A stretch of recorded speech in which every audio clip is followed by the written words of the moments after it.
दोस्तों, अगर आपको किताबें पढ़ने का शौक है तो यकीनन हमारी आज की कहानी आपको जरूर पसंद आएगी।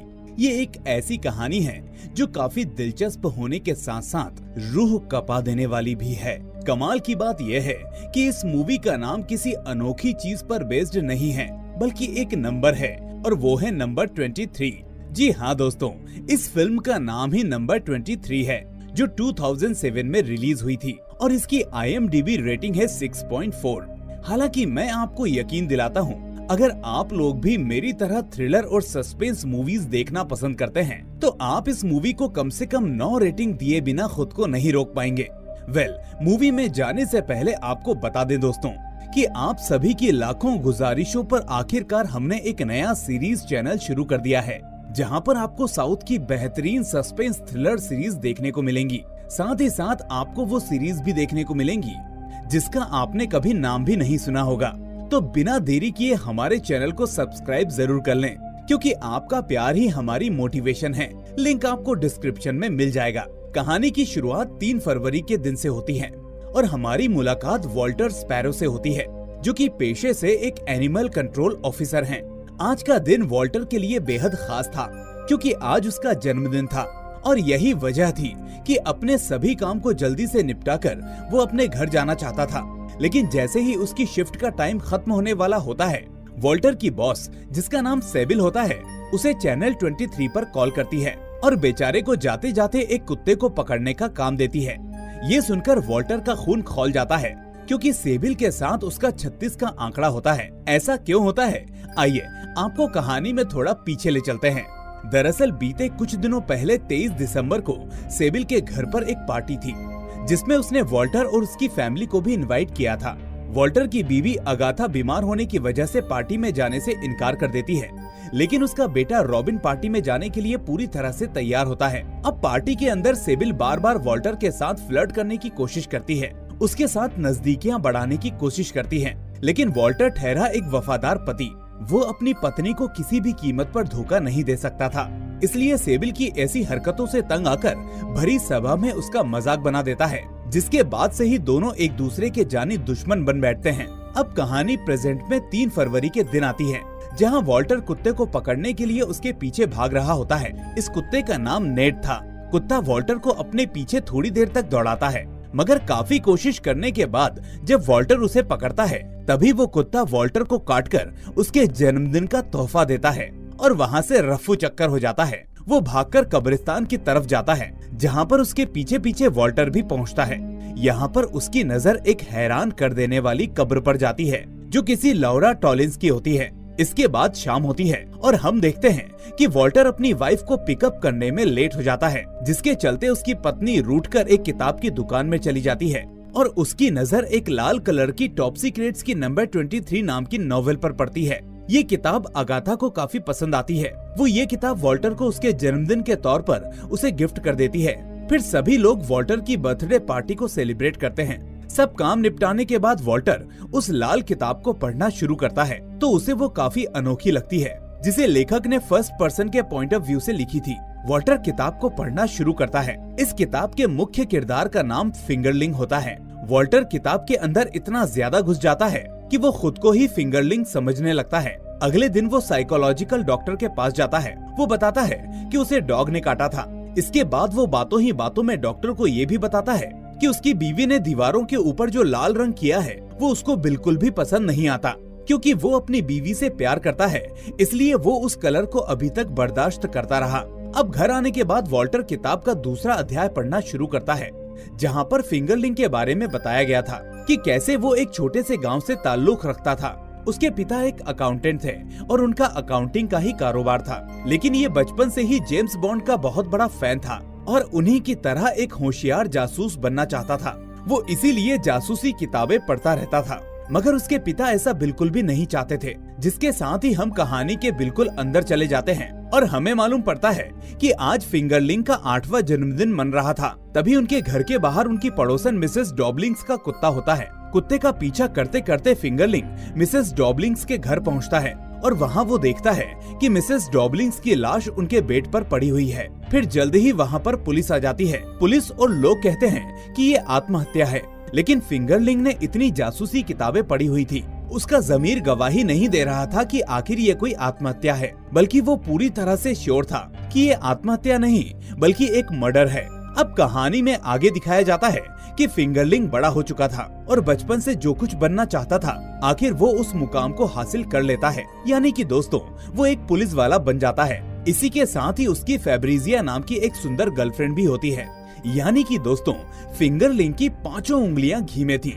वॉल्टर इस किताब को लेकर इतना सीरियस हो जाता है कि उसे लगता है कि ये किताब उसी की जिंदगी की कहानी है, क्योंकि इसमें काफी सारी चीजें ऐसी हुई थी जो कहीं न कहीं वॉल्टर को उसके बचपन की याद दिलाती थी। जैसे वॉल्टर के 8वें जन्मदिन पर उसकी ही माँ की मृत्यु हो जाना। वॉल्टर ने भी बचपन में वही किताब पढ़ी थी जो लेखक ने पढ़ी हुई थी। ये सारी बातें वो अपनी वाइफ अगाथा को बताता है, लेकिन अगाथा को लगता है कि ये सिर्फ एक इत्तेफाक है और कुछ नहीं।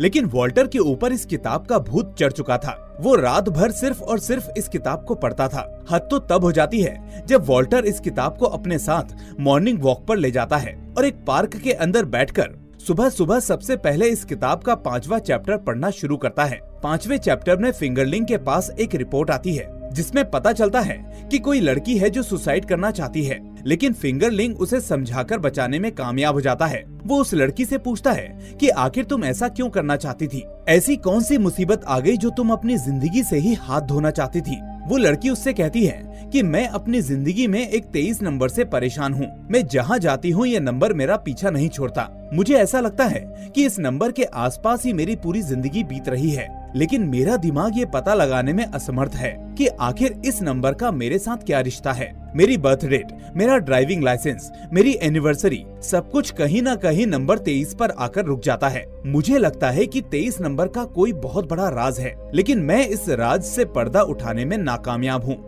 बस इसी से परेशान होकर सवालों के जवाब न मिलने पर मैंने आत्महत्या करने की कोशिश की, लेकिन अब तुमने मुझे समझाकर ये करने से रोक लिया है। फिंगरलिंग के काफी समझाने के बाद वो लड़की मान जाती है और उससे वादा करती है कि अब वो आत्महत्या करने के बारे में जिंदगी में कभी भी नहीं सोचेगी। लेकिन होता कुछ और है, क्योंकि जैसे ही फिंगरलिंग बिल्डिंग से नीचे उतरता है और एक रास्ते की तरफ मुड़ता है, तभी वो लड़की कूदकर अपनी जान दे देती है। फिंगरलिंग के लिए ये सीन काफी खौफनाक था। उसे बिल्कुल भी एहसास नहीं था कि वो लड़की कुछ ऐसा कर लेगी। वो काफी दिनों तक इस चीज को लेकर परेशान रहता है, मगर गजब बात तो तब होती है जब वॉल्टर भी इस अध्याय को पढ़ने के बाद नंबर 23 के आगे पीछे घूमने लगता है। उसे भी अब उसके आसपास नंबर 23 दिखना शुरू हो जाता है।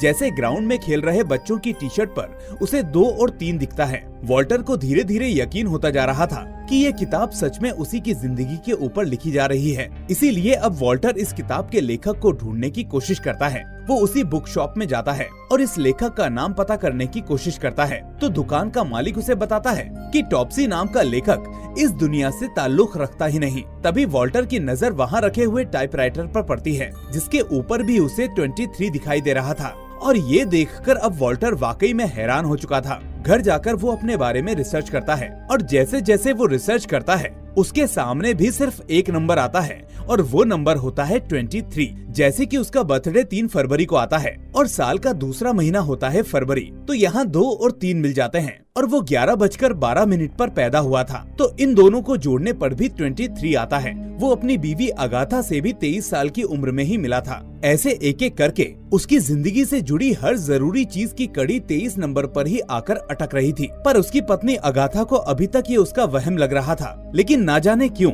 वॉल्टर के बेटे रॉबिन को अपने पिता की बात पर भरोसा हो जाता है। अब वॉल्टर चैप्टर नंबर 7 पर आ जाता है, जहाँ फिंगरलिंग को हर जगह नंबर 23 दिखने लगता है।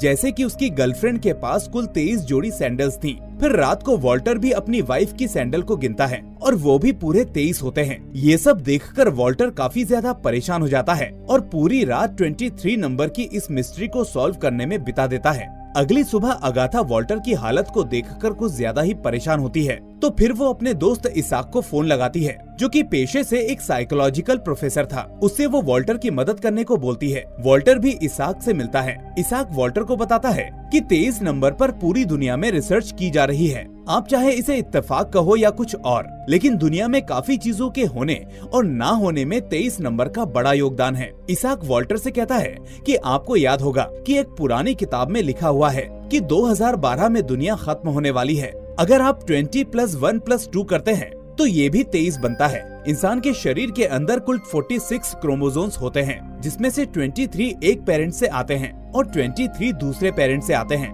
तो ये भी 23 ही आता है। अब वॉल्टर सोच में पड़ जाता है कि क्या 23 भगवान का कोई इशारा है या 23 ईश्वर का कोई रूप है। इसाक वॉल्टर से कहता है कि मेरा सुझाव आपको ये है कि आप पहले इस बुक को पूरी तरह से पढ़कर खत्म कर दीजिए। अगर इसके बाद भी आपकी हालत में कोई सुधार नहीं होता है तो उसके बाद हम इस बारे में आगे बात करेंगे। इसके बाद आपको इन सवालों के जवाब ऑथर से मिल ही जाएंगे। वॉल्टर को भी ये बात काफी हद तक सही लगती है। अब जाते हुए इसाक कहता है कि अगर अगाथा को इस टॉपिक के बारे में किसी भी प्रकार की कोई सहायता चाहिए तो वो मुझे सीधे मेरे नंबर पर कॉल कर सकती है, तुम परेशान मत होना। लेकिन ये बात वॉल्टर को कुछ अजीब लगती है। अब इन सारी चीजों को सुनकर वॉल्टर फिर से किताब को पढ़ना शुरू करता है, जहाँ पर हम फिंगरलिंग को देखते हैं, जिसकी दिलचस्पी अब नंबर 23 पर कुछ ज्यादा ही बढ़ गई थी। वो इस नंबर के चक्कर में इतना घूमने लगा था कि एक दिन तंग आकर वो अपने ऑफिस के ही एक डॉक्टर माइल्स से मिलता है और उन्हें अपनी परेशानियां बताता है। माइल्स उसे ड्यूटी से कुछ दिन छुट्टी लेने के लिए कहते हैं। अब हर जगह फिंगरलिंग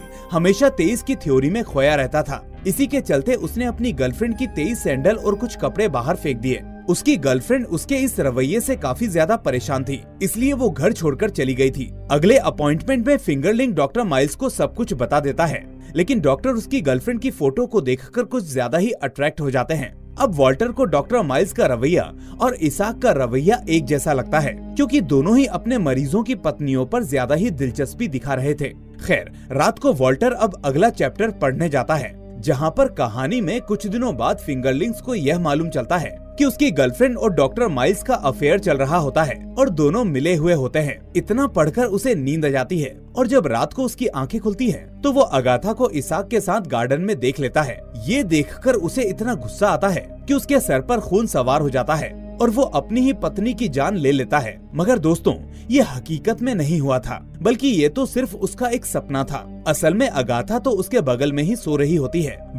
वॉल्टर के लिए ये सब भले ही एक सपना हो, लेकिन अब उसका दिमाग पूरे तरीके से काम नहीं कर रहा था। इसलिए वो घर छोड़कर एक होटल में जाता है और अपनी पत्नी के लिए एक खत छोड़ जाता है, जिसमें उसने अपनी पत्नी से कहा था कि तुम मेरे लिए परेशान मत होना, मैं कल सुबह तक घर वापस आ जाऊंगा। वॉल्टर होटल में जानबूझकर कमरा नंबर 23 लेता है। होटल में आने के बाद वॉल्टर चैप्टर नंबर 22 पढ़ने लगता है, जहाँ पर फिंगरलिंग गुस्से में अपनी गर्लफ्रेंड फेब्रिजिया के घर जाकर उसे चाकू से मार देता है। वॉल्टर को पहले जैसा सपना आया था वैसा ही किताब में हुआ था, जिसके बाद डॉक्टर माइल्स फेब्रिजिया के घर जाकर गलती से उस चाकू को पकड़ लेते हैं। इसके कारण पुलिस डॉक्टर माइल्स को खूनी समझकर गिरफ्तार कर लेती है। वहीं दूसरी तरफ फिंगरलिंग अपनी गर्लफ्रेंड फेब्रिजिया को मारने के बाद सदमे में पहुंचकर एक होटल में चला जाता है, जहां पर वो खिड़की से सुसाइड करने की कोशिश करता है और बस यहीं पर ही किताब खत्म हो जाती है। कहानी की ऐसी एंडिंग को देखकर वॉल्टर को बड़ी ही बेचैनी होने लगती है। कहानी में आगे क्या हुआ था, यही जानने के लिए वॉल्टर भी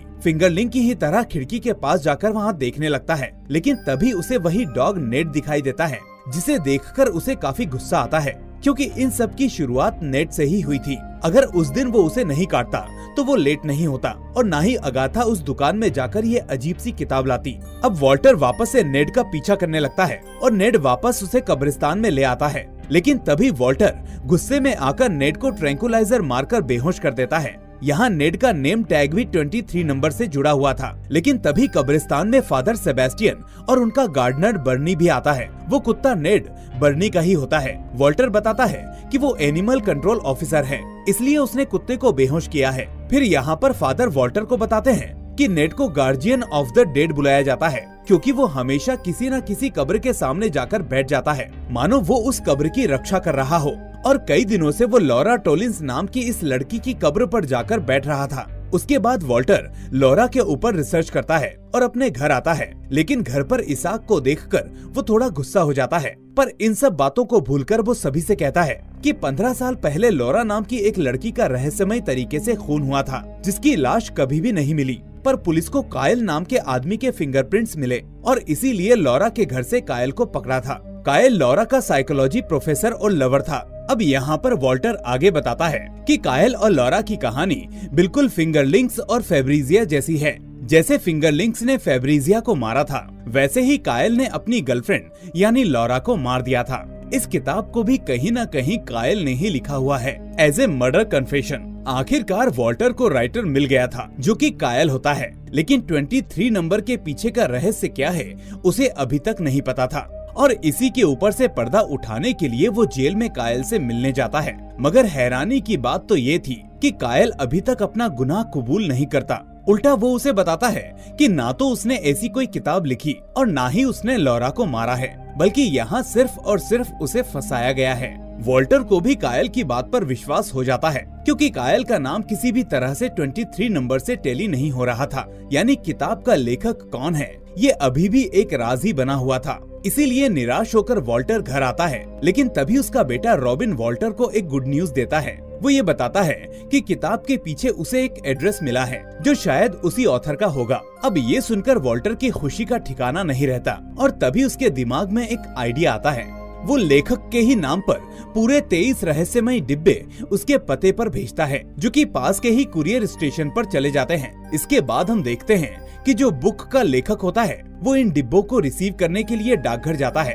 और ये एक बुजुर्ग आदमी था। लेकिन तभी वॉल्टर, अगाथा और रॉबिन उसके सामने आते हैं और उसे कन्फ्रंट करते हैं कि तुमने ही किताब लिखी है और लौरा का मर्डर किया है। लेकिन वो आदमी वॉल्टर को देखकर काफी हैरान हो जाता है और उसके ऊपर अटैक करता है और कहता है कि तुम जिंदा कैसे हो। मगर वॉल्टर हाइपर होकर उससे 23 नंबर का क्या सीक्रेट है ये पूछने लगता है। लेकिन तभी वो आदमी कहता है कि तुम्हें सब पता है, तुम सब जानते हो। इसके बाद वो आदमी खुद का गला काट लेता है। मगर तभी अगाथा वहाँ आ जाती है और उस आदमी को संभालते हुए वॉल्टर से रॉबिन को घर लेकर जाने को कहती है।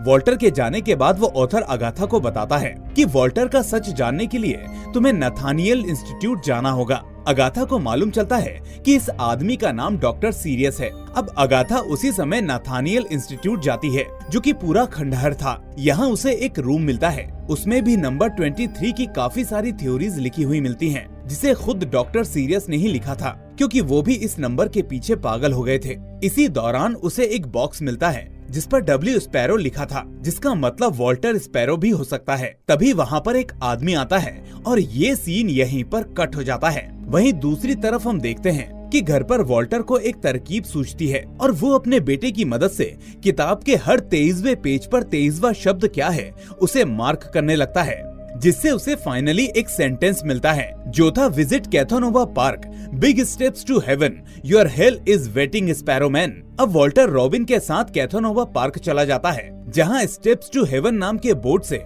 ठीक 23 स्टेप्स चलने के बाद ये लोग खोदने लगते हैं। काफी खुदाई करने के बाद फाइनली उन्हें वहाँ लौरा का कंकाल दिखाई देता है, यानी कि किसी ने उसकी लाश को वहाँ पर छुपा कर रखा था।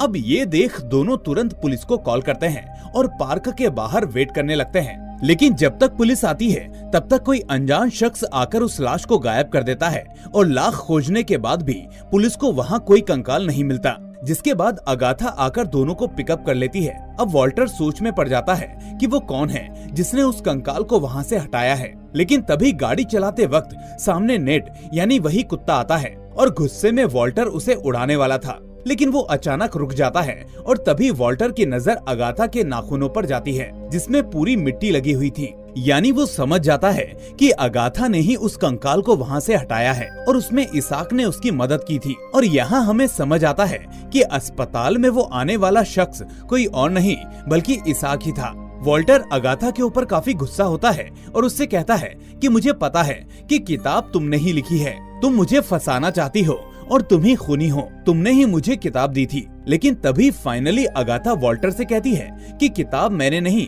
बल्कि तुमने लिखी है। इस बात पर वॉल्टर को भरोसा नहीं होता, इसलिए अगाथा उसे वही बॉक्स दिखाती है जो उसे इंस्टीट्यूशन से मिला था, जिसमें किताब की असली कॉपी थी। इसके फ्रंट पेज पर वॉल्टर का ही नाम लिखा था। बॉक्स में 3 डिटेक्टिव्स की मैगजीन्स थी, जिस बीच वहाँ पर इसाक भी आ जाता है और वो भी उससे कहता है कि मैं तुम्हारी इसमें मदद करूंगा। लेकिन इन सारे आरोपों के कारण वॉल्टर परेशान होकर वहाँ से भागकर वापस उसी होटल में आ जाता है जहाँ उसने रूम नंबर 23 लिया था। कमरे में पहुंचकर वॉल्टर को उसकी पुरानी चीज याद आने लगती है, जिसमें उसे दिखाई देता है कि वो दीवार पर कुछ लिख रहा था, जिसके चलते वो कमरे के सारे वॉलपेपर्स फाड़ने लगता है। और तभी हम इस दीवार पर नॉवेल का आखिरी चैप्टर यानी 23 लिखा हुआ देखते हैं।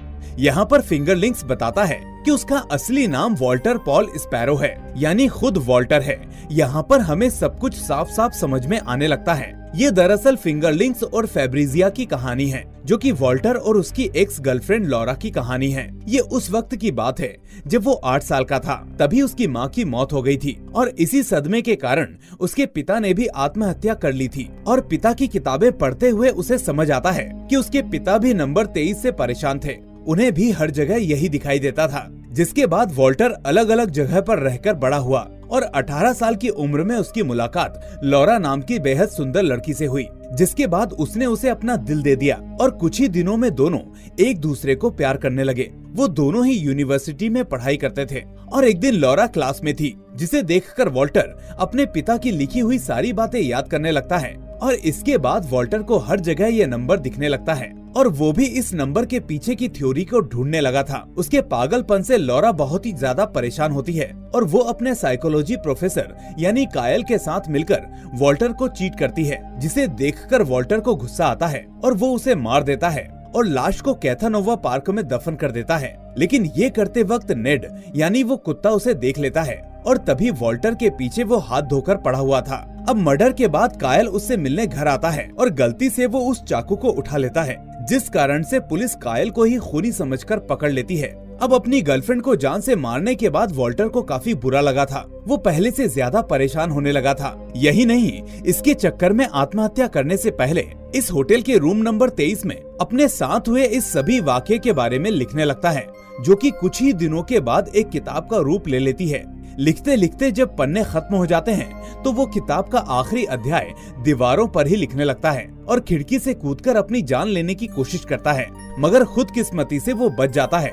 हालांकि इस हादसे की वजह से उसकी पूरी पुरानी याददाश्त चली जाती है। इस दौरान उसका इलाज डॉक्टर सीरियस ही कर रहे होते हैं और जब उनके हाथ वॉल्टर की लिखी हुई किताब लगती है तो उन्हें लगता है कि ये सिर्फ एक कहानी है, जिसे इस घटना के कारण खाली समय में वॉल्टर ने लिखी होगी।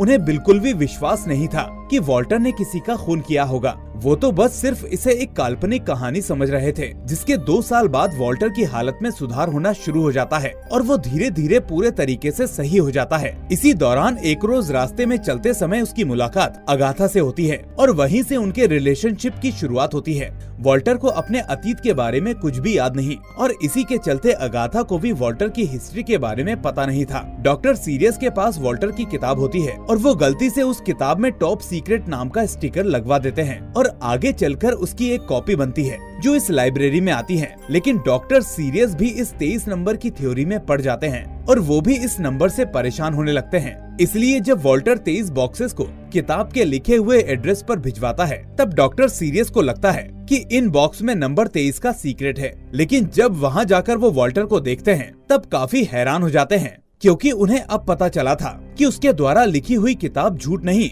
बल्कि सच थी। ऐसे में जब बीती रात अगाथा और इसाक को वॉल्टर की सच्चाई के बारे में पता चला तो उन्होंने पुलिस से उसको बचाने के लिए ही कंकाल को गायब किया था। जिसके बाद हम देखते हैं कि अगाथा उसी होटल में जाकर वॉल्टर को समझाती है कि तुम्हारे साथ जो कुछ भी हुआ वो सब तुम्हारा अतीत था। तुमने जो कुछ भी किया वो शायद सही ना हो, लेकिन अब तुम काफी आगे बढ़ चुके हो। तुम एक अच्छे पिता के साथ साथ एक अच्छे पति भी हो। अब अच्छा यही होगा कि सब कुछ भूलकर तुम अपनी जिंदगी में आगे बढ़ो। लेकिन दोस्तों, वॉल्टर इस बात को हजम नहीं कर पा रहा था कि उसने एक लड़की का खून किया है और उसके कारण कायल जेल में है। इसलिए वो खुद की जान लेने के लिए जाता है, लेकिन अपने बेटे का मुंह देखकर वो रुक जाता है। अपने बेटे के लिए एक उदाहरण बनने के लिए वो सबसे पहले उसे 23 नंबर का चक्कर छोड़ देता है और खुद को पुलिस के हवाले करके उन्हें सारी सच्चाई बताता है। इसके बाद आखिरकार कायल 23 सालों बाद ही सही लेकिन रिहा हो जाता है और उसकी जगह वॉल्टर सलाखों के पीछे चला जाता है। लेकिन जिस तरीके से वॉल्टर ने पुलिस के सामने सारी सच्चाई बयां की थी और अपना गुनाह माना था, जिसके चलते उसे काफी राहत मिलती है और वो फैसला करता है कि जेल से निकलने के बाद वो अपनी जिंदगी को नए तरीके से शुरू करेगा। पर तभी उसकी नजर घड़ी पर जाती है, जिस पर फिर से उसे दोबारा 23 नंबर दिखाई देता है, जिसके साथ ये कहानी यहीं पर खत्म हो जाती है। तो दोस्तों, आपको ये कहानी कैसी लगी हमें कमेंट करके जरूर बताएं। और अगर आपको ये वीडियो पसंद आई हो तो इसे लाइक करके अपने दोस्तों के साथ शेयर करना ना भूलें। अगर आप नए हैं तो चैनल को सब्सक्राइब करके नोटिफिकेशन बेल को भी दबा दें। और अगर आप बेहतरीन सीरीज की एक्सप्लेनेशन भी देखना चाहते हैं तो हमारे दूसरे चैनल आई एक्सप्लेन सीरीज को भी सब्सक्राइब कर लें। बाकी हम मिलेंगे एक और बेहतरीन एक्सप्लेनेशन के साथ। Till then take care and thanks for watching.